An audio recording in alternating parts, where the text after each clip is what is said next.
मैं दो चीज़ें कहूँगा। मुझे आगा रूहुल्लाह साहब का बहुत ही एहतराम है। वो एक मज़हबी पेशवा भी हैं, ऐसा नहीं है, आगा फैमिली से बिलोंग करते हैं।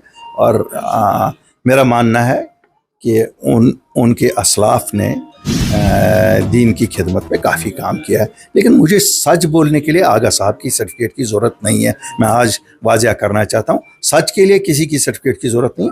कल भी वही सच था जो अल्ताफ़ बुखारी और अपनी पार्टी ने कहा, आज भी। और मैं साथ ये भी कहता हूँ कि अगर आज देर से ही जनाब उमर अब्दुल्ला साहब को रोशनी दिखी सच की, और अगर वो आज सच बोल रहे हैं, शुक्र अल्हम्दुलिल्लाह, अल्लाह का शुक्र।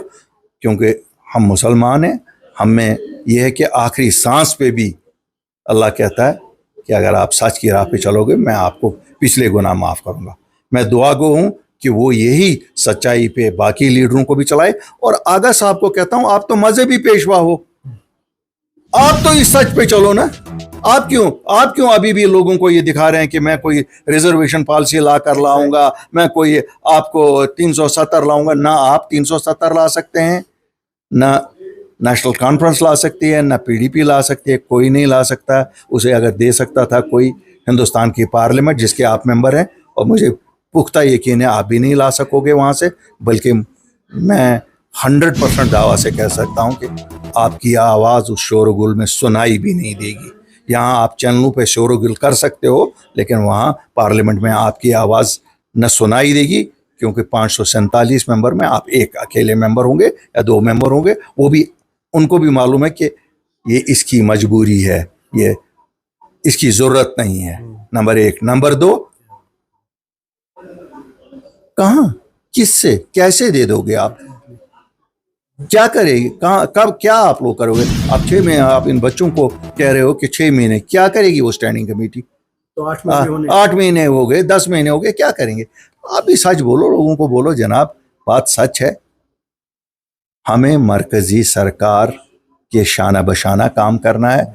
हम एक वो जोग्राफिकली लोकेटेड जगह है जहाँ एक साइड से पाकिस्तान, एक साइड से चाइना, दुनिया की सियासत यहाँ खेली जाती है। अभी खून नाहक बहा यहाँ, हमें कुछ मालूम नहीं, किसी एक कश्मीरी को मालूम नहीं। अगर साहब, काश उन बच्चों के बारे में आप बोलते जो 2019 से बंद है। काश आप उन बुजुर्गों के बारे में बोलते, क्या है जो चीज़ पॉसिबल है। काश लोगों ने हमारी बात सुनी होती, तो आज आप देखते कि अल्ताफ़ बुखारी ने जनरल एमनेस्टी करवाई होती, और करवाई भी दिल्ली से ही होती। अल्ताफ़ बुखारी का ये नहीं है कि मैं कोई खुद यहाँ, I am not a power in my self. लोगों के मैंडेट को पावर इस्तेमाल करो, लोगों के मैंडेट को इसलिए इस्तेमाल ना करो कि एक दूसरे पे सियासी सबकत हासिल करने के लिए।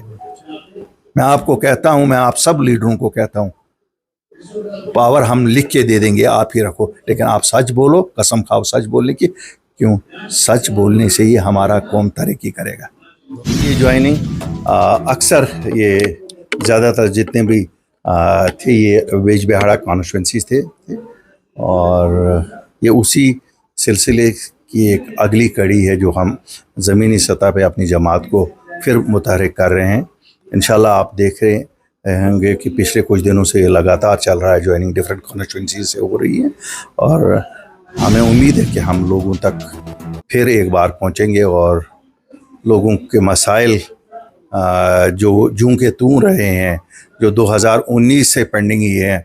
जब कोई सरकार यहाँ तब से नहीं थी, तब से एक पहला इलेक्शन आया था, बदकिस्मती से लोगों को सियासी जमातों ने ऐसा वर्गला लिया कि हमारे सच को उन्होंने अपने झूठ से हराया। बहरहाल अल्लाह का फ़ैसला हमने भी मंजूर किया, लोगों का फ़ैसला था।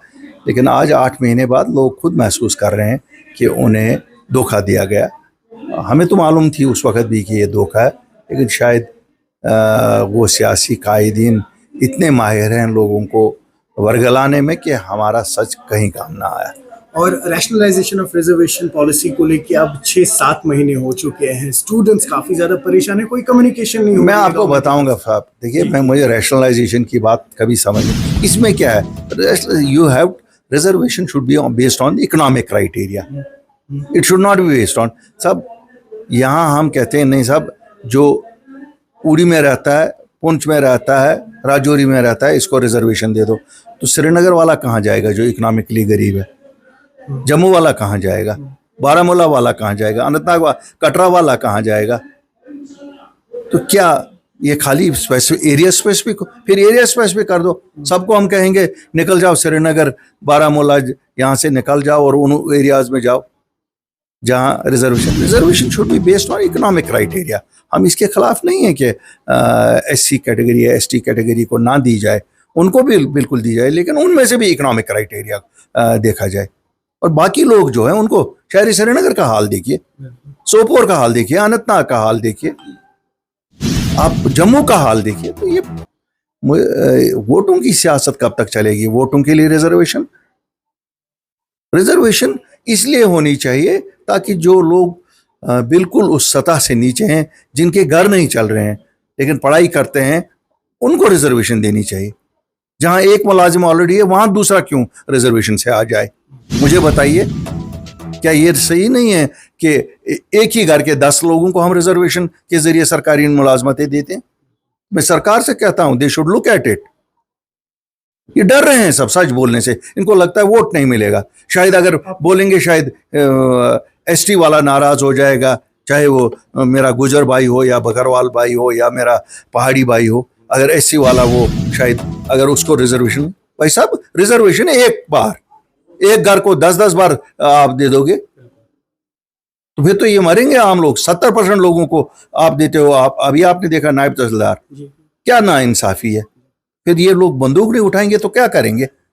खुदकुशी नहीं करेंगे तो क्या करेंगे? ड्रग्स नहीं खाएंगे तो क्या करेंगे?